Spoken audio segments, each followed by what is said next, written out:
Posibleng bago matapos ang linggo ay unti-unti na magparamdam ang southwesterly wind flow o hangin galing sa timog kanluran. Ayon sa Pag-asa, yan ay dahil sa frontal system na maaaring humatak dito sa mga susunod na araw. Pwede pang magkaroon ng pagbabago kaya patuloy na umantabay po sa mga update. At bukod po sa frontal system, patuloy ang pag-iral ng Intertropical Convergence Zone o ITCZ at easterlies.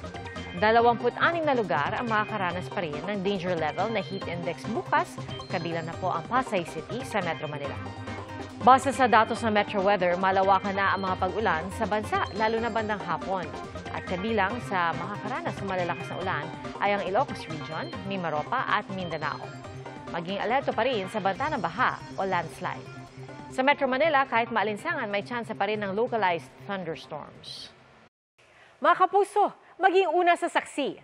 Mag-subscribe sa GMA Integrated News sa YouTube para sa iba't ibang balita.